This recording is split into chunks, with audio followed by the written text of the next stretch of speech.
ঝড় তুফান আসবে, বাধার পাহাড় আসবে, জেল জুলুম অত্যাচার আসবে, কিন্তু জেনে রাখো পাঁচ পাখি ঝড় তুফান থেকে ভয় পায় না, তালে তালে উপরে ওঠে। তন্দিয়ে বাদে মুখালিফ से ना घबराए ओ काफ, ये तो चलती है तुझे ऊंचा उड़ाने के लिए। আমি আজকের এই সম্মেলনের মাধ্যমে বলতে চাই, সরকারকে বলবো, দেশের জনগণকে বলবো, যতক্ষণ পর্যন্ত কারাবন্দী সেই আশিকে রাসূলদের মুক্ত করা না হবে, সাহাবায়ে কেরামদের আদর্শের সৈনিকদেরকে মুক্ত করা না হবে, ততক্ষণ পর্যন্ত আল্লাহর কাছে আমাদের জবাব দেওয়ার কোনো উসিলা থাকবে না। আল্লাহ তাআলা তৌফিক দান করুন যেন আমরা সকলেই নিজেদের ভিতরে সাহাবায়ে কেরামদের আজমত আদর্শ প্রতিষ্ঠা করতে পারি, এবং সাহাবায়ে কেরাম যেভাবে সারা দুনিয়ায় দ্বীনকে ছড়িয়ে দিয়েছিলেন, আমাদের মাধ্যমে আল্লাহ তাআলা যেন বাংলার জমিনে আল্লাহর দ্বীনকে বিজয়ী করেন। আল্লাহ তাআলা তার রাসূলকে পাঠিয়েছেন দ্বীনকে বিজয়ী করার জন্য। হুয়াল্লাযী আরসালা রাসূলাহু বিল হুদা ওয়া দীনিল লিইয়ুযহিরাহু আলা দ্বীনি কুল্লিহি, সব দ্বীনে বাতিলের উপরে দ্বীনে হককে বিজয়ী করা ছিল মিশন। আমাদেরও সেই মিশন। আপনাদেরকে আসতে হবে। আজমতে সাহাবা অত্যন্ত গুরুত্বপূর্ণ একটি বিষয়, কারণ যেই ওস্তাদের ছাত্র যত চালু, যত মেধাবী, যত বুদ্ধিমান, ওই ওস্তাদের প্রভাব দুনিয়াতে তত বেশি ছড়ায়। নতুবা এই যে আমার আগে বক্তব্য দিলেন হযরত মোমিন সিং থাকেন, অনেক প্রতিভা নিয়ে থাকেন, আরো এরকম বিভিন্ন জায়গায় আমরা দেখি যে আমাদের চেয়ে অনেক যোগ্যতা বেশি রাখেন তারা, কিন্তু তারা থাকেন যেহেতু ঢাকার বাইরে, আবু হুরায়রা হতে পারেন নাই। মদিনায় থাকলে আবু হুরায়রা হওয়া যায়। ইঙ্গিতে অনেক কথা বলতে হবে, বিস্তারিত বলা যাবে না। আবু হুরায়রা বলতে কি বলেছি, আবু হুরায়রা ইসলাম গ্রহণ করেছেন রাদিয়াল্লাহু তাআলা আনহু 7ম হিজরিতে, অথচ হাদিস তার থেকে সবচেয়ে বেশি পাওয়া যায়। কেন? উনি মদিনায় থাকতেন, লোকেরা সবাই ওখানে গিয়ে হাজির হয়ে ওনাকেই পেতেন। অন্যান্য বড় বড় সাহাবায়ে কেরাম দেখা যায় যুদ্ধের ময়দানে আছেন, বিভিন্ন ছড়িয়ে ছিটিয়ে আছেন, তো সবাই তো মদিনায় হাজির হয়। এখনো তো আমরা সবচেয়ে মক্কা মদিনায় যাই, আর কোথায় যাই? সৌদি আরবে আলম কি খালি মক্কা মদিনাতেই আছে, আর কোথাও নেই? তো বিষয়টা হচ্ছে এরকম, আল্লাহ রাব্বুল আলামিন যখন তার রাসূলকে পাঠানোর জন্য পরিকল্পনা করলেন, হাদিস বিস্তারিত আছে, আমি সেদিকে যাচ্ছি না। আল্লাহর রাসূলকে যেভাবে আল্লাহ তাআলা নির্বাচিত করেছেন, আল্লাহর নবীর সাহাবী হওয়ার জন্য ওই লোকগুলোকে নির্বাচন করেছেন। আব্দুল্লাহ ইবনে মাসউদ রাদিয়াল্লাহু তাআলা আনহু থেকে হাদিস হয়তো অনেকে আলোচনা করেছেন, প্রসিদ্ধ হাদিস, মান ইস্তান্না মিনকুম ফালিয়াস্তান্না বিমান ক্বাদ মাত, তোমাদের মধ্যে কেউ যদি কারো সুন্নাহ অনুসরণ করতে চায়, কারো আদর্শ অনুসরণ করতে চায়, ফালিয়াস্তান্না বিমান ক্বাদ মাতা, সেজন্য ওই লোকদের সুন্নাহ অনুসরণ করে যারা মরে গেছে। মরে গেছে বললে তো মাজারের দিকে ইঙ্গিত যায়। এই জন্য সাহাবায়ে কেরাম রাসূল মুকাদ্দারের জবাব দিতে ভুল করেন নাই। আল্লাহু আকবার। আল্লাহ নবীর সাহাবীদের কথাগুলো জামে মানে, সঙ্গে সঙ্গে সে সংসার নিরসন করে দিলেন, উলাইকা আসহাবু মুহাম্মদ সাল্লাল্লাহু আলাইহি ওয়াসাল্লাম। আমি যে এই মৃত্যু লোকদের কথা বলছি তারা অন্য কেউ না, তারা হচ্ছে মুহাম্মাদের সাহাবীরা। কানু আফদাল হাযিহিল উম্মাহ, তারা ছিলেন এই উম্মতের সবচেয়ে ক্রিম, সর্বোত্তম ব্যক্তি। আপনি যতই ইবাদত করেন, যতই সাদাকা করেন, যতই জিহাদ করেন, আপনি ওই আছে না মুদ্দা আহাদিহিম ওয়ালা নাসিফাহু, তারা এক মুদ বা তার অর্ধেক ব্যয় করে যে পর্যন্ত অর্জন করেছেন, আপনি তার ধারে কাছেও যেতে পারবেন না। একজন লোক শুয়ে শুয়ে চিন্তা করছিল, আমি যদি আল্লাহর নবীর যুগে হতাম তাহলে আমিও সেই সাহাবীদের মতো দেখাই দিতাম, তাদের মতো বীরত্বের সঙ্গে কাজ করতাম। এই চিন্তা করে করে ঘুমিয়ে গেছেন। রাতের বেলায় স্বপ্নে দেখেন আল্লাহর নবী একটা গাড়িতে দ্রুত আসতেছেন, এখন তো গাড়ির যুগ, ওই গাড়ির স্বপ্ন দেখেন, গাড়িতে আসছেন দ্রুত, কিন্তু রাস্তার মাঝখানে একটা গর্ত আছে, গাড়ির যে গতি এতে গাড়ি উল্টে যাবে, যাত্রী মারা যাবে। আল্লাহর নবী সে গাড়িতে আছেন, স্বাভাবিকভাবে সে তো আশিক রাসূল, চিন্তায় পড়ে গেছে, ঘাম বের হয়ে গেছে, কি করা যায়, নবীকে বাঁচাতে হবে। এই জন্য সে স্বপ্নের মধ্যে কলা গাছ তালাশ করতে শুরু করে, দুটো কলা গাছ দিয়ে দিলে গাড়িটা নিরাপদে চলে যাবে। এই কলা গাছ তালাশ করতেছে, এর মধ্যে দেখে যে দুইজন সাহাবী তারা এসে ওখানে শুয়ে পড়েছে, গাড়িটা তাদের উপর দিয়ে চলে গেছে, তারা দুজন মরে ফিনিশ হয়ে গেছে, আল্লাহ রসুল নিরাপদে চলে গেছে। লোকটার স্বপ্ন ভেঙে গেছে, বুঝতে পারলো আমিও রাসূলকে ভালোবাসি, ওই সাহাবারাও ভালোবাসেন, বেশকম হচ্ছে আমি ভালোবাসি, নিজেকে বাঁচাইয়া কলা গাছ তালাশ করি, আর সাহাবারা নিজের জীবন দিয়ে তারপর রাসূলকে বাঁচান। উলাইকা আসহাবু মুহাম্মাদ, তারাই হচ্ছেন মুহাম্মাদের সাহাবী। কানু আফদালা হাযিহিল উম্মাহ, এই উম্মতের ক্রিম ছিলেন তারা। আমাকাহুম ইলমান, এলেমের বিবেচনায় তারা ছিল সবচেয়ে গভীর এলেমের অধিকারী, কারণ সরাসরি মিশকাতে নবুয়ত থেকে এলেম গ্রহণ করেছে। আকাল্লাহুম তাকাল্লুফান, তাদের মধ্যে কোনো কৃত্রিমতা ছিল না। আমরা তো বলি একটা, করি আর একটা, অথবা যেটা করি না সেটা বলি, যেটা বলি সেটা করি না। কৃত্রিমতা, তাদের মধ্যে কৃত্রিমতা ছিল না, যেটা করতেন সেটাই বলতেন, যেটা বলতেন সেটাই করতেন, হকের ব্যাপারে কোনো আপোষ করতেন না। সবচেয়ে বড় কথা হচ্ছে এই, ইখতারাহুমুল্লাহু লিসুহবাতি নবিয়্যিহি ওয়া লিইকামাতি দীনিহি, আল্লাহ তাদেরকে নির্বাচন করেছেন আল্লাহর নবীর সাহাবী হওয়ার জন্য, তোমাকে আমাকে নির্বাচন করেন নাই। যারা সাহাবীদের মর্যাদা নিয়ে কথা বলে ভেবে দেখা উচিত। আপনি চিন্তা করেন, আমি হলে আমিও ওরকম হতে পারতাম। আপনি যে আবু বকর হবেন তার নিশ্চয় আছে, আপনি তো আবু জাহেল হতে পারতেন। আপনি যে আবু তালেব হবেন তারও তো নিশ্চয়তা নাই, আপনি তো আবু লাহাব হতে পারতেন। আপনাকে আমাকে আল্লাহ তাআলা সেই জন্য ওই যুগে পাঠান নাই, তাদেরকে পাঠিয়েছেন। ইখতারাহুমুল্লাহু লিসুহবাতি নবিয়্যিহি ওয়া লিইকামাতি দীনিহি, আল্লাহ তাআলা তাদেরকে তার নবীর সাহাবী হওয়ার জন্য এবং তাদের মাধ্যমে দ্বীন কায়েমের জন্য তাদেরকে নির্বাচন করেছেন। ফাআরিফু ফাযলাহুম, সুতরাং তোমরা তাদের মর্যাদা বুঝো, মর্যাদা উপলব্ধি করো, তারা কারা ছিল। তারা পরীক্ষা দিয়েছেন আল্লাহর নবীর সাহাবী কারা।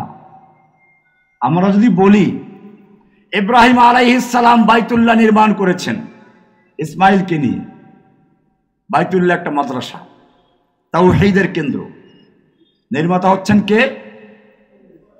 আল্লাহ।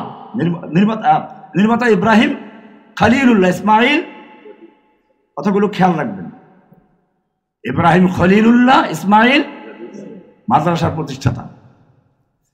মাদ্রাসার শিক্ষকের দরকার। রব্বানা ওয়াবআস ফীহিম রাসূলাম মিনহুম ইয়াতলু আলাইহিম আয়াতিক, এগুলো রহস্যপূর্ণ আয়াত।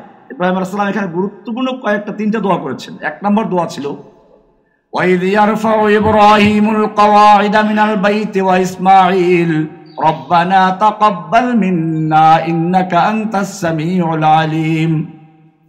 ইব্রাহিম আর ইসমাঈল মিলে যখন খানায়ে কাবা নির্মাণ করছিলেন, সে সময় প্রথম দোয়া করলেন, আল্লাহ তোমার জন্য ঘর নির্মাণ করলাম, মাদ্রাসা নির্মাণ করলাম, মসজিদ নির্মাণ করলাম, তোমার যোগের কাছে গ্রহণযোগ্য হল না, এর চেয়ে আমার তো কি নাই, এর চেয়ে তো আর ক্ষতির কিছু নেই, আল্লাহ তুমি মেহেরবানি করে কবুল করে নাও। প্রথম দোয়া কবুলের। আমাদেরও খেয়াল রাখতে, আমরা যত সংগঠন করি, দ্বীনের জন্য কাজ করি, প্রথম দোয়া হবে রব্বানা তাকাব্বাল মিন্না ইন্নাকা আনতাস সামিউল আলিম, হে আল্লাহ তুমি আমাদের পক্ষ থেকে কবুল করো, তুমি আমার মুখের কথা শুনতে পাচ্ছ, অন্তরের খবর জানো তুমি। ইন্নাকা আনতাস সামিউল আলিমের কি অর্থ? যে আল্লাহ তোমাকে আমি ধোঁকা দিতে পারবো না, মানুষকে ধোঁকা দেওয়া যায়। তুমি তো সব জানো, ইন্নাকা আনতাস সামিউন আস-সামি', তুমি আমার অন্তরের খবর পর্যন্ত শুনো, আমার মুখের কথা শুনতে পাচ্ছ। আলিমুন বিযাতিস সুদূর, তুমি তো আমার অন্তর পর্যন্ত জানো, তোমার সঙ্গে আমার কোনো কৃত্রিমতা চলে না। আমরা কি দোয়া করবো এটা? যে কোনো ইবাদত কবুল হওয়ার জন্য প্রথম শর্তই হচ্ছে মুখলিসিন লাহুদ্দিন, ইখলাসুন নিয়ত। যে ইবাদত আল্লাহর জন্য খালেস নিয়তে করা না হয়, সেই ইবাদত যত সুন্দর হোক, যত দীর্ঘ হোক, আল্লাহ রাব্বুল আলামিন তার মুখের উপরে ছুঁড়ে মেরে দেন। এই জন্য আজকে সাহাবায়ে কেরামদের আদর্শে যারা আসতে চান, আজমতে সাহাবার উপরে যারা আমরা আলোচনা করছি এবং যারা শুনছি, আমাদের প্রত্যেকের মনে রাখতে হবে, আজমতে সাহাবার প্রথম কাজ ছিল সাহাবায়ে কেরাম আল্লাহর রসুলকে অকৃত্রিম ভাবে ভালোবাসতেন এবং আল্লাহ রসুল যা বলতেন তা শুনতেন। তাদের মধ্যে সম্পূর্ণ ইখলাসুন নিয়ত নিয়ে তারা কাজ করতেন। 2 নাম্বার দোয়া করলেন, কবুল তো হলো, প্রতিষ্ঠান কবুল হয়ে গেছে, কিন্তু মুহতামিম সাহেব নিজে তার ছেলেদেরকে মাদ্রাসায় পড়ায় না। আছে না কপাল পড়া এরকম? মনে হয় যেন তিনি মাদ্রাসায় পড়ে ঠকেছেন, নিজের ছেলে মেয়ে সবগুলোকে আমেরিকাতে বা ইংলিশ মিডিয়াম স্কুলে ভর্তি করাই দেয়। আর গর্ব করে, কি করে? আমার ছেলেরা জানেন ড্যাম নটরে পড়ে, আমার ছেলেরা নর্থ সাউথে পড়ে, আমার ছেলেরা লেক হেড গ্রামার স্কুলে পড়ে, গর্ব করে। ইব্রাহিম আলাইহিস সালাম কি বলেন শুনুন, রব্বানা ওয়াজআলনা মুসলিমাইন লাকা ওয়া মিন যুররিয়্যাতিনা উম্মাতাম মুসলিমাতাল লাক ওয়া আরিনা মানাসিকানা ওয়া তুব আলাইনা। কি সুন্দর দোয়া, রব্বানা ওয়াজআলনা মুসলিমাইন লাকা, এ আল্লাহ আমি আর আমার পুত্র ইব্রাহিম দুজন মিলে ঘর তৈরি করছি, এমন পোড়া কপাল যেন না হয় যে আমরা এই ঘরে ইবাদত করতে পারছি না, তোমার আনুগত্য করতে পারছি না। আল্লাহ মেহেরবানি করে আমাদের দুজনকে সব সময় তোমার আনুগত্যশীল বানিয়ে দাও। এই দোয়া করবো কিনা? যে যে সংগঠন করেন, ইসলামের জন্য কাজ করেন, মনে রাখবেন আপনি ঠকেন নাই, নিজের উপর আস্থা রাখেন। আপনিও যেমন দিনের সৈনিক, আপনার সন্তানদেরকে, ভাইকে, ভাতিজাকে এদিকে নিয়ে আসবেন। যখন দেখবেন কোন আলেম নিজে দিনের কথা বলছে, দিনের অনেক কাজ করছে, অথচ সন্তানদেরকে এই কাজে আনে নাই, বুঝতে হবে তার মুখের কথা ওই পর্যন্তই, লা ইয়াবলুগু হানাজিরা কুলুবাহুম, কি হাদিসটা মানে যে তাদের অন্তরে এই কথাটা নাই, এটা গলা পর্যন্তই শেষ। কারণ যদি অন্তরে থাকতো তাহলে কি করতো? সে তার সন্তানদেরকে পথে নিয়ে আসতো। ইব্রাহিম আলাইহিস সালাম তাই শিখে গেছেন, ওয়াজআলনা মুসলিমাইন লাকা ওয়া মিন যুররিয়্যাতিনা উম্মাতাম মুসলিমা। তাফসীর পড়া দেখে মেয়ে পড়া, আমি ইঙ্গিত দিয়ে যাচ্ছি, জরুরি কথা অনেক সামনে আছে। 3 নাম্বার দোয়া যেটা, এটা মূল আলোচনা, রব্বানা ওয়া বা'আস ফীহিম রাসূলাম মিনহুম ইয়াতলু আলাইহিম আয়াতিক। আল্লাহ আমি তোমার জন্য ঘর তৈরি করেছি, মাদ্রাসা তৈরি করেছি, শিক্ষক দাও। ওয়া বা'আস ফীহিম রাসূলাম মিনহুম, তুমি তাদের মধ্যে তাদের থেকে একজন রাসূল দাও। রাসূল মানুষ কিনা, কিসের তৈরি, এক আয়াতে সব ফিনিশ। আমার সন্তানরা যে জিনিস দ্বারা তৈরি, যে জাতের, ওয়া বা'আস ফীহিম রাসূলাম মিনহুম, তাদের মধ্যে একজন রাসূল পাঠাও, তাদের থেকে তারা যে জাতের, যে জিনিস দিয়ে তৈরি, সেই জাতের, সেই জিনিস দিয়ে তৈরি, তাদের মতো একজন লোক পাঠাও। আর তাফসীর দরকার আছে কিছু? কাজ করবে কি? ইয়াতলু আলাইহিম আয়াতিক, যার কাজ হবে আপনার আয়াতকে তেলাওয়াত করবে। কি করবে? প্রথম কাজ কি? আপনার আয়াতকে তেলাওয়াত করে করে, আপনার কিতাবের আয়াত তেলাওয়াত করে করে এই মাদ্রাসার দরদেওয়ারকে আবাদ করবে, এখান থেকে শিক্ষা দিবে। বুঝা গেল তেলাওয়াত একটা স্বতন্ত্র বিষয়। অনেক ভাইয়েরা, আমি বিশেষ করে সাধারণ শিক্ষিত, যারা শিক্ষিত ভাইদেরকে বলবো, তোমরা অনেক সময় অনেক কথা বিভিন্ন জন থেকে শুনো, কিন্তু তোমাদের পরিচয়টা তোমরা রহমানির ছাত্র। অন্য জায়গার থেকে শুনে যেটা প্রচার করো তাও রহমানির নামে চলে যায়। আমি কি আমার কোন লেকচারে বলেছি কোরআন তেলাওয়াত করে না বুঝে তেলাওয়াত করলে কোনো সওয়াব পাওয়া যাবে না? আমার প্রত্যেকটা লেকচারে আছে যে কোরআন যদি কোনো ব্যক্তি না বুঝে পড়ে তারপরও সে সওয়াব পাবে। কারণ এই আয়াত বলছে নবীর এখানে কয়েকটা দায়িত্ব, চারটা দায়িত্ব, তার মধ্যে একটা হচ্ছে ইয়াতলু আলাইহিম আয়াতিক, তিনি আয়াত, আল্লাহ তোমার আয়াতকে তেলাওয়াত করবেন। তেলাওয়াত করা একটা স্বতন্ত্র কাজ। আল্লাহ রাসূল সাল্লাল্লাহু আলাইহি ওয়াসাল্লাম হাদিস বলেছেন যে কোরআনের একটা হরফ পড়লে 10 নেকি পাবে না।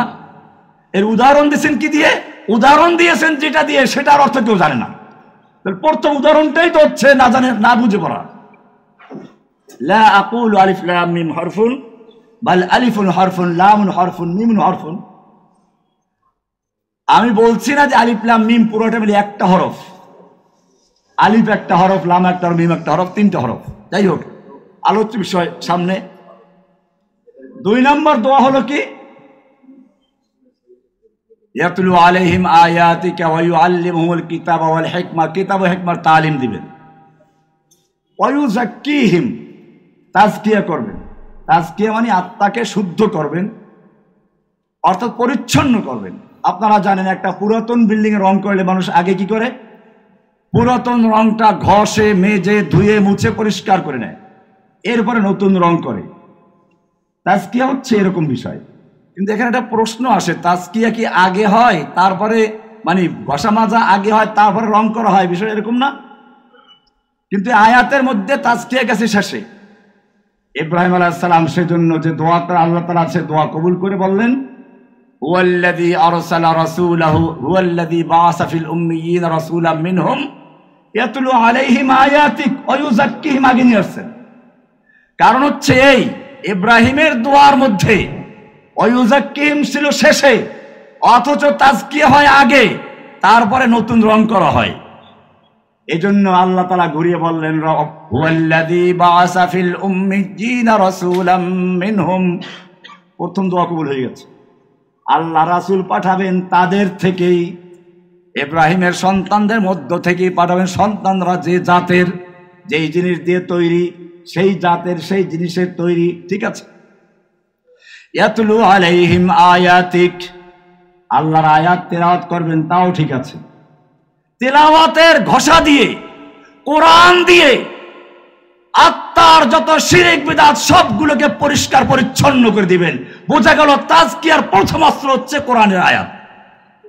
তাজকিয়ার প্রথম অংশ কি, অস্ত্র কি?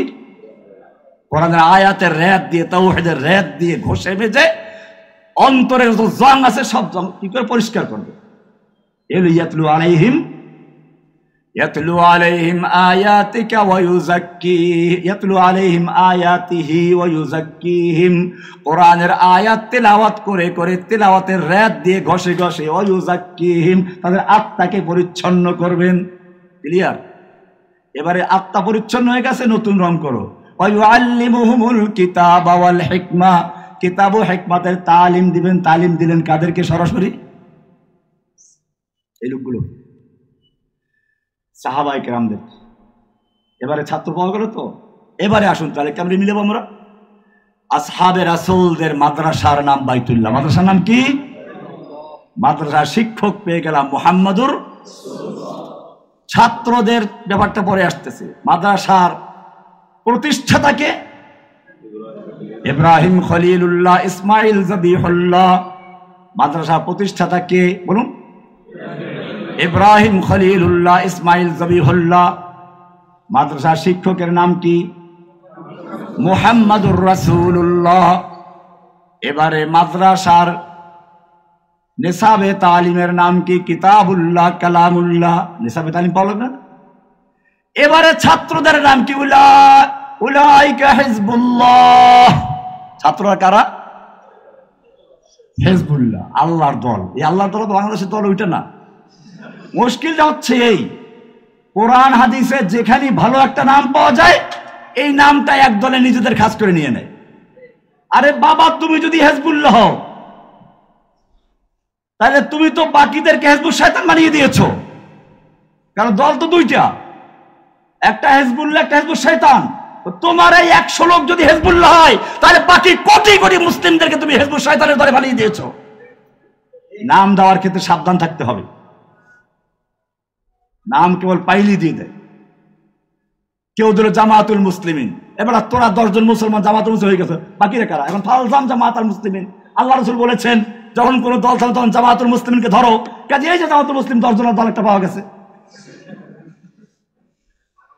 মুশকিল হচ্ছে এখানে। আমি দল করা নাজায়েজ বলি না, সেটা একটা সিফাতের উপর হতে পারে। আনসার মুহাজির নাম আছে, কিন্তু দলগুলো করতে চিন্তা করতে হবে। এমন কোন দল আপনি করলেন যে দল করার মাধ্যমে আপনি বাকি গোটা বিশ্বের মুসলিমদেরকে অন্য দলে ফেলে দিলেন, এরকম নাম রাখা ঠিক না। বলছিলাম আল্লাহ তাআলা তার রাসূলের সাহাবীদেরকে কি বলছেন? উলাইকা হিজবুল্লাহ। এবারে পরীক্ষার দরকার আছে না? মাদ্রাসায় পরীক্ষা লাগবে তো। পরীক্ষা নেওয়ার জন্য মাদ্রাসার যে টিচাররা পড়ায় কমপক্ষে ওই লেভেলের বা তার চেয়ে উপরে হতে হবে, এছাড়া পরীক্ষা হবে? ইলাহুল আলামিন যেই মাদ্রাসার শিক্ষক হচ্ছেন মুহাম্মাদুর রাসূলুল্লাহ, যেই মাদ্রাসার নিসাবে তালিম কিতাবুল্লাহ কালামুল্লাহ, যেই মাদ্রাসার প্রতিষ্ঠাতা জবিহুল্লাহ খলিলুল্লাহ, যে মাদ্রাসার নিসাবে তালিম কালামুল্লাহ কিতাবুল্লাহ, যে মাদ্রাসার ছাত্র হচ্ছে হিজবুল্লাহ, তাদের পরীক্ষা কে নেবে? পরীক্ষা নেওয়ার মতো দুনিয়ার আর কোনো শিক্ষক নেই, দুনিয়ার আর কোনো আলেম নেই। আল্লাহ তাআলা বলছেন উলাইকাল্লাযীনা ইমতাহানাল্লাহ। আল্লাহর রাসূলের ছাত্রদের পরীক্ষা স্বয়ং আল্লাহ নিজেই করে নিয়েছেন, বলেন সুবহানাল্লাহ।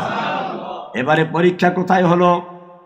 পরীক্ষা হলো বদরে, পরীক্ষা হচ্ছে উহুদে, পরীক্ষা হচ্ছে হুনাইনে, পরীক্ষা হচ্ছে তাবুকের ময়দানে, পরীক্ষা হচ্ছে হুদায়বিয়ার ময়দানে। উলাইকাল্লাযীনা ইমতাহানাল্লাহ। পরীক্ষা হচ্ছে উত্তপ্ত রোদে শুয়ে দিয়ে বুকে পাথর চাপা দেওয়া, এই অবস্থায় কাটিয়ে দেওয়া।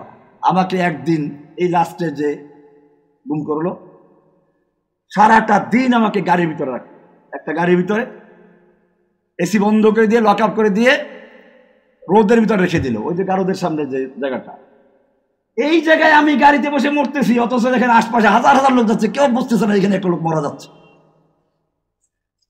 সারাটা দিন রাখে, একটু পর গিয়ে বলে রহমান সাহেব এখনো রাজি হন। আমার মনে পড়লো শাইখুল হাদিস আল্লামা আজিজুল হক সাহেব আমাদের ক্লাসে একটা গল্প করতেন যে একজন স্বাধীনতার পরে এক বিহারীকে ধরছে মুক্তিযোদ্ধারা, ধরে বলছে ক জয় বাংলা, বল জয় বাংলা কা। ওই বিহারি বলছে ও নেই বলেগা। তো ওরে মারা শুরু করলো, মারতে মারতে এক রক্তাক্ত করে ফেললো। আবার জিজ্ঞেস করে বল জয় বাংলা ক। ওই একই উত্তর ও নেই বলেগা। লাস্টে সে মরেই গেল। শাইখুল ইসলাম বলতেছিলেন যে এই ব্যক্তি যদিও মরে গেছে কিন্তু সে আদর্শের উপরে অটল ছিল। আমার ওই গাড়িতে বসে মনে পড়লো সেই ও নেই বলেগা। আমি ওদেরকে বললাম ও নেই বলেগা, জয় বাংলা বলা হবে না। এদিকে আদালতের টাইম শেষ হয়ে যায়, 5টা বেজে গেলে তো আদালত শেষ, আমাকে আদালতে জমা দিতে হবে, রিমান্ড শেষ। যখন দেখলো কাজ হচ্ছে না, 1-2 মিনিট আগে গারদের পুলিশকে দিয়ে ভাগলো ওরা এখান থেকে। উলাইকাল্লাযীনা ইমতাহানাল্লাহ। আল্লাহর নবীর সাহাবীদেরকে পরীক্ষা করেছেন স্বয়ং আল্লাহ, পরীক্ষা করবেন এই যুগেও যারা সাহাবীদের আদর্শের উপরে চলতে চাও, আজমতে সাহাবায় যারা অংশগ্রহণ করেছো। তোমাদের পরীক্ষা হচ্ছে জেলখানাতে, পরীক্ষা হচ্ছে ক্রস ফায়ারের ভয় দেখাইয়া, ক্রস ফায়ার হচ্ছে বেরি লাগিয়ে। আমাকে দেখেন না 7 মাস পর্যন্ত মোটা বেরি লাগিয়ে একাধারে 7 মাস বর্মনের একটা ছোট্ট রুমে রাখছিল। ওই সময় মূলত আমার হাঁটু কোমর সব ব্যথা হয়ে গেছে। বেরি লাগানো হয়, কোমরে বেরি, গায়ে বুলেট প্রুফ জ্যাকেট, মাথায় হেলমেট, হাতে হ্যান্ডকাপ। কল্পনা করতে পারেন কিছু? এটা এই যুগের গল্প। পরীক্ষা বাড়িঘর নিয়ে, আমার বাড়িঘর বন্ধু নিয়ে গেছে, আমার ছোট ভাইটাকে মারা হয়েছে। বংশে বলতে কাউকে, ওই যে আমার ভাতিজা আছে একটা এখানে, আর সব জেলে ছিল সব। উলাইকাল্লাযীনা ইমতাহানাল্লাহ। আল্লাহ পরীক্ষা করেছেন। এবারে পরীক্ষার ফলাফল কি হবে? পরীক্ষার ফলাফল জানার কাছে না, পরীক্ষার ফলাফল ভালো করে শুনুন। আজমতে সাহাবাওয়ালারা, আজমতে সাহাবা শুনুন। পরীক্ষা নিচ্ছেন কে? পরীক্ষা নিচ্ছেন কে? পরীক্ষার ফলাফল কি? উলাইকা হুমুর রাশিদুন। আল্লাহু আকবার। ওয়া কাররাহা ইলাইকুমুল কুফরা ওয়াল ফুসুকা ওয়াল ইসয়ান। কাররাহা বুঝেন? খেতে কৃষকরা যখন ফসল ফলায় তখন বাদদার চারদিকে যেন কোনো রাক্ষসী মাছ ঢুকতে না পারে, আগাছা পরগাছা ঢুকতে না পারে। সাহাবায়ে কেরামদেরকে উলাইকা কাতাবা ফি কুলুবিহিমুল ঈমান, তাদের অন্তরের ভিতরে আল্লাহ তাআলা ঈমানের বীজ রোপণ করে দিয়েছেন, চারা রোপণ করে দিয়েছেন। কে রোপণ করেছেন? আল্লাহ। সাহাবা, আজমতে সাহাবা বুঝেন কিছু? কাল নিয়ে আলোচনা করছে। খবরদার, উলাইকা কাতাবা ফি কুলুবিহিমুল ঈমান, আল্লাহ বলছেন তাদের অন্তরে আল্লাহ ঈমানের বীজ রোপণ করেছেন। আল্লাহর রাসূল সাল্লাল্লাহু আলাইহি ওয়াসাল্লাম শুধু ওরাই না, ওদের আদর্শে যারা চলবা, ইন্নাল্লাহা লা ইয়াগরিসু লিহাযাদ দ্বীনি গারসান, এইরকম আল্লাহ তাআলা যুগে যুগে প্রতি প্রজন্মের ভিতরে আল্লাহ তাআলা এরকম চারা রোপণ করবেন, চারা বীজ রোপণ করবেন। ইস্তামিলুহুম ফি তাআতিহি, যাদেরকে আল্লাহ তাআলা নিজে তাদের কাজ, তার কাজে ব্যবহার করবেন। আপনারা সেই চারা, আপনারা কি বুঝছেন কিছু? নিজেদেরকেও চিনবেন। ইন্নাল্লাহা লা ইয়াগরিসু লিহাযাদ দ্বীনি গারসান, এই হাদিসটা বুখারী কিতাবের ইলমের ভিতরে আছে। হাদিসটা লা ইয়াগরিসু লিহাযাদ দ্বীনি গারসান ইস্তামিলুহুম ফি তাআতিহি, আল্লাহ তাআলা তাদেরকে তার ইতাআতে লাগাবেন। সাহাবায়ে কেরামদের অন্তরে বীজ রোপণ করেছেন, ঈমানের বীজ। কিসের বীজ? পরীক্ষাটা হয়েছে ওখানে। উলাইকাল্লাযী, ঈমানের বীজ রোপণ করে খেতে চারা লাগানো। খেত গ্রামে যারা তারা জানেন, খেতে বীজ রোপণ করে না, এই বীজ এরকম ভাবে বেরিবাদ দেয়, ফুলের বেরিবাদ না, মাটির বেরিবাদ থাকে। কেন থাকে? যাতে আগাছা পরগাছা ঢুকতে না পারে, রাক্ষসী মাছ ঢুকে গাছের চারা খেয়ে ফেলতে না পারে। আল্লাহ বলতেছেন আমি সাহাবায়ে কেরামদের অন্তরে ঈমানের বীজ রোপণ করে শেষ করে নাই, বা বেরিবাদ দিয়েছি। ওয়া কাররাহা ইলাইকুমুল কুফরা ওয়াল ফুসুকা ওয়াল ইসয়ান, যাতে করে তাদের অন্তরের ভিতরে কুফর, ফুসুক, ইসয়ান ঢুকতে না পারে, সেজন্য তাদের অন্তরের চারপাশে বেরিবাদ দিয়ে দিয়েছে। কে বলেছেন? এবারে তার পরীক্ষার ফলাফলটা কি? পরীক্ষার ফলাফল হচ্ছে উলাইকা, ফসল কেমন হলো এখন পরীক্ষা করতে হবে না? খেত চাষ হলো, ঈমান বীজ রোপণ করা হলো, পরীক্ষা নেওয়া হলো। এইবারে পরীক্ষার ফলাফল ঘোষণা করছে নিজে, উলাইকা হুমুর রাশিদুন, উলাইকা হুমুল মুফলিহুন, উলাইকা হুমুল ফাইজুন, উলাইকা হুমুল মুমিনুনা হাক্কা, উলাইকা হুমুল, তারা হক মুমিন, সঠিক মুমিন, প্রকৃত মুমিন। এখন তাহলে আমাদের কি করতে হবে? আল্লাহ নিজে বলছেন আমিনু কামা আমানান নাস, এবারে তারা যেভাবে ঈমান এনেছে ওভাবে ঈমান আনো, কারণ তাদের উপরে আল্লাহ সন্তুষ্ট, তারাও তাদের আল্লাহর উপরে রাদিয়াল্লাহু আনহুম ওয়া রাদু আনহু, এই বৈশিষ্ট্য দিয়েছেন, লকব দিয়েছেন কে? এটা পুরস্কার। পরীক্ষার পরে পুরস্কার দেয় না আল্লাহ? পরীক্ষা দেন, পুরস্কার দিবেন না? পুরস্কারটা কি? इससे आगे क्या कहो तो मुझ में है मैं तुझ में हो।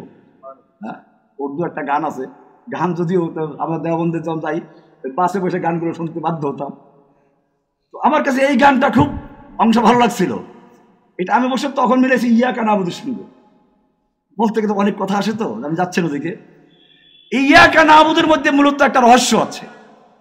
আগে যখন আপনি আল্লাহর প্রশংসা করলেন, আল্লাহ তাআলা আপনাকে জিজ্ঞেস করতে চান যে এই বেটা, তুই যে এত প্রশংসা, আলহামদুলিল্লাহ রাব্বিল আলামিন আর রহমান আর রহিম মালিক ইয়াউমিদ্দিন, তুই আগে বল তোর পরিচয় কি, তোর সঙ্গে আমার সম্পর্কটা কি?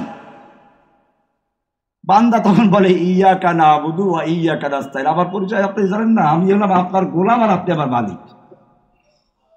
আপনার সঙ্গে আমার গোলাম আর মালিকের সম্পর্ক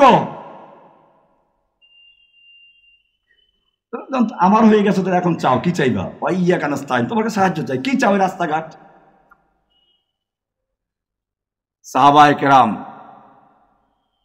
পরীক্ষার ফলাফল হয়ে গেছে। আল্লাহ পুরস্কার দিলেন কি? রাদিয়াল্লাহু আনহুম। এইবারে আমাদের জন্য বলা হচ্ছে ফাইন আমানু বিমিসলি মা আমানতুম বিহি, তোমরা যেভাবে ঈমান এনেছো, সাহাবায়ে কেরাম যেভাবে ঈমান এনেছে, তোমরা যদি সেভাবে ঈমান আনতে পারো ফাকাদ ইহতাদাও, তাহলে তোমরা হেদায়েত পেলে, ওরা হেদায়েত পাবে, পরবর্তী হেদায়েত পাবে। আর যদি এর ব্যতিক্রম হয় তাহলে কি? ফি শিকাক। ভাইরা আমার, আজমতে সাহাবা, সাহাবায়ে কেরামদের শান মর্যাদা এতটুকুই যথেষ্ট যে আল্লাহ তাআলা তার রাসূলের সাহাবী হওয়ার জন্য এবং দ্বীন কায়েমের জন্য তাদেরকে নির্বাচন করেছে।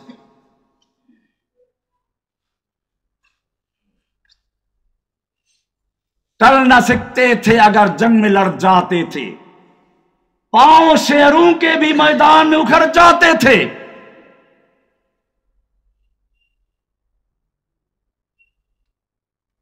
तुझ में कोई सरकश हुआ, यदि तुम्हारे ऊपर क्यों गुस्ताखी करतो, तोप क्या चीज है, हम तोप से लड़ जाते थे। इसलिए साहबा के अंदर अवस्था, আল্লাহর নবী একা হয়ে পড়েছেন, দুশমন আক্রমণ করতেছে, সাহাবায়ে কেরাম ঢাল শরীরে পেতে দিয়েছেন। 80-90টা করে এক একজনের শরীরে তীর তরবারি জখম পাওয়া গেছে। আমরা কি করতাম? লড়নে ওয়ালো মরনে ওয়ালো কে পিছে, ভাগনে ওয়ালো কে আগে, নাকি? আর সাহাবায়ে কেরাম কি ছিলেন? ভাগনে ওয়ালো কে পিছে, মরনে ওয়ালো কে আগে। এই জন্য আমি শুরুতে কথা বলছিলাম, পীর উড়তা নেহি মরিদান উড়াতা। ওই তো শোনেন না, পীর সাহেব আকাশে উঠছে, পানিতে ভাসছে, আসল হচ্ছে মরিদরা বানাইছে এগুলো। যে পীরের মরিদ যত চালাক, যত ভালো মেধাবী, ওই পীরের মর্যাদা তত বেশি। আমাকে মুফতি সাহেব হুজুর আছেন রাহমানিয়াতের, আমরা একসাথে কর্মজীবী ছিলাম, অত্যন্ত শ্রদ্ধাবোধের মানুষ। আমি আগে শ্রদ্ধা করতাম, অত্যন্ত হবে, এখনো নিরিবিলি থাকে, সবসময় নিরিবিলি থাকেন। আপনি দেখেন ওনাদেরকে মানুষ চেনে কাদের মাধ্যমে? উনি তো কোনো জায়গায় ওনার নাম প্রচার করেন না, কিন্তু সবাই চিনে ওনাকে। কেমন চিনে? ওনার ছাত্র এরকম মেধাবী ছাত্র, সব জায়গায় যায়। আর মুফতি জামিয়া রহমানের মুফতি সাহেব, বাস এক নামে সবাই চিনে ফেলে। ওনারা তো নাম প্রচার করেন না, নাম তো আল্লাহ তাআলা প্রচার করাইয়ে দেন। এই জন্য আমি বলছিলাম, এখনো যদি আপনারা এই আজমাতে সাহাবা নিয়ে কাজ করতে চান, আপনাদের উপর নির্ভর করবে এই সংগঠনের প্রচার প্রসার কামিয়াবি। আপনারা হচ্ছেন হাত পাও। আপনারা কি এই সংগঠনকে আর এখন বিস্তারিত কিছু জানি না, আমি আজকে এখানে সেই আসলে দেখতে পেলাম। তো সংগঠন সম্পর্কে আমার ধারণা এই জন্য বলতে পারছি না কিছু কি নাকি। এটা এতটুকু তো বুঝলাম যে আজমাতে সাহাবার সংগঠন আছে এখানে, নাকি? এবং আপনারা যারা আছেন নিশ্চয়ই আপনারা এর সাথে সম্পৃক্ত আছেন বলে এখানে আসছেন। আমি আপনাদেরকে বলবো, সভাপতি কি এটা? কাসিম সাহেব, মাশাআল্লাহ, বেশ অত্যন্ত রসিক মানুষ, বুঝছেন? আমি তো যে তার সাথে কথা বলতে গেছি। আচ্ছা আচ্ছা, মাশাআল্লাহ, আলহামদুলিল্লাহ যে পেয়েছেন, আপনারা যোগ্য লোক পেয়েছেন, আলহামদুলিল্লাহ। শাবাব, অবশ্য কাসিম সাহেব তো পুরো হয়ে গেছে এখন, না পুরো হয় নাই, খেপে গেছে, পুরো হয় নাই। আমি জেলখানা যখন গেল, আমার অত্যন্ত মহব্বতের বসে আগের থেকেই। আমি যখন মালিবাগে মসজিদ করতাম, ওনাকে আমি বক্তা হিসেবে নিয়ে গেছিলাম। মহব্বত আগের থেকেই আছে। জেলখানা যখন গেলেন, তখন দেখি সাঁতারাতা দাঁড়িয়ে এলো একটা মানুষ। তখন আমি কি ওই লোকটার সাথে কথা বলছি কিনা, 5 মিনিট কথা বলার পরে জিজ্ঞেস করলাম, আমি কি খোরশেদ আলম কাসিমের সাথে কথা বলছি? জিজ্ঞেস করা আয়সা বলে যে হ্যাঁ, আপনি খোরশেদ কাসিমের সাথে কথা বলছেন।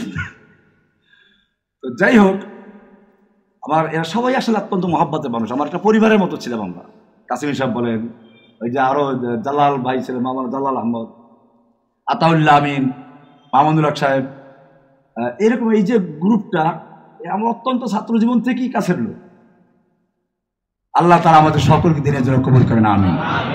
আজমতে সাহাবা এই সংগঠনের সঙ্গে আপনারা আছেন, আপনাদের উপর নির্ভর করবে এই সংগঠনের সফলতা কামিয়াবি।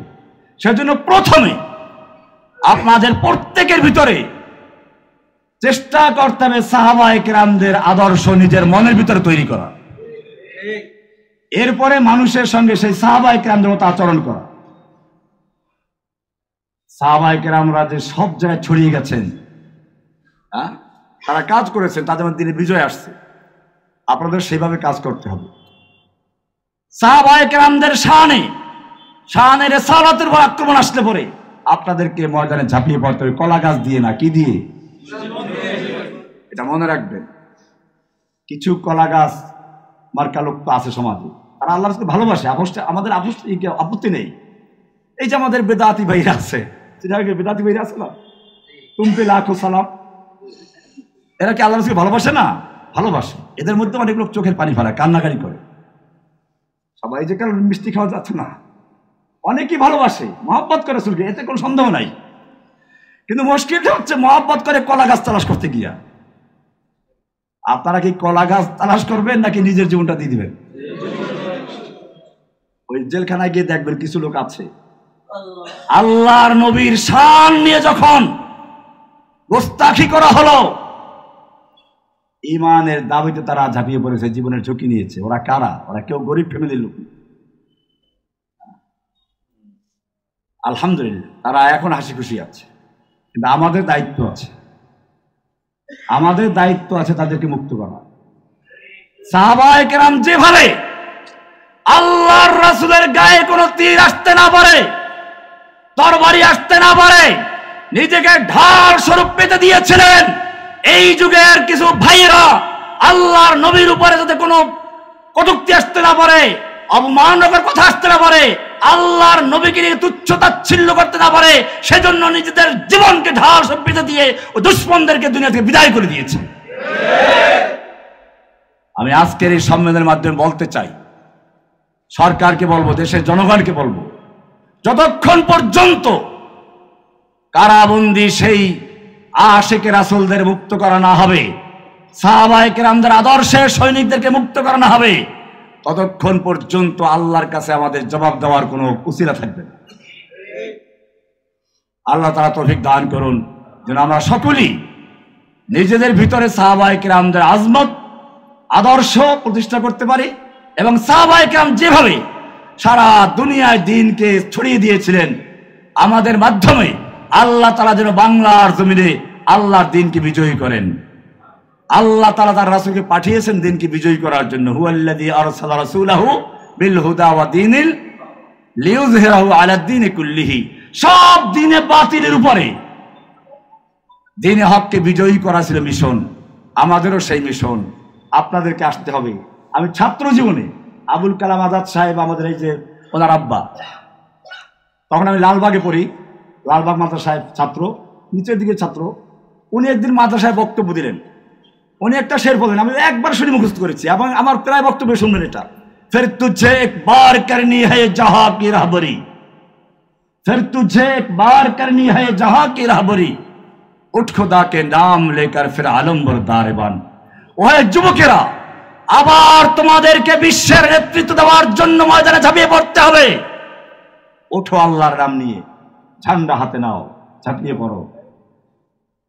তো শাহিন হায় পরওয়াজ হায় কাম তেরা, তুমি তো আসমানের বাস পাখি, তোমার কাজ হচ্ছে উঠতে থাকা। তেরে সামনে আসমান আর ভি হ্যায়, তোমার সামনে এখনো আকাশ খোলা আছে। ঝড় তুফান আসবে, বাধার পাহাড় আসবে, জেল জুলুম অত্যাচার আসবে, কিন্তু জেনে রাখো বাস পাখি ঝড় তুফান থেকে ভয় পায় না, তালে তালে উপরে ওঠে। তন্দিয়ে বাদে মুখালিফ সে না ঘবরায় ও কাব, ये तो चलती है तुझे ऊंचा उड़ाने के लिए। উঁচা উড়ায় নাই। জেলখানায় যাওয়ার আগে যে সমস্ত আলেমরা ছিলেন তাদের মর্যাদা যা ছিল, জেল থেকে বের হওয়ার পরে তাদের মর্যাদা বাড়ছে না কমছে? তন্দিয়ে বাদে মুখালিফ সে না ঘবরায় ও কাব, ये तो चलती है। কি তারপরে এটা মুশকিল হচ্ছে, আর উর্দু বুঝে না এরা, সমস্যা এই জায়গায়। আমার তো ফার্সি অবস্থা, উর্দু অবস্থা। তন্দিয়ে বাদে মুখালিফ সে না ঘবরায় ও কাব, ये तो चलती है तुझे ऊंचा उड़ाने के लिए। কি বললাম? ये तो चलती है, बोलो ये तो चलती है तुझे ऊंचा उड़ाने के लिए। सबक पर फिर सदाकत का, अदालत का, शजाअत का, लिया जाएगा काम तुझसे दुनिया के इमामत का। आखिर दावाना अनिल हम्दुलिल्लाहि रब्बिल आलमीन। अस्सलामु अलैकुम व रहमतुल्लाहि व बरकातुहू।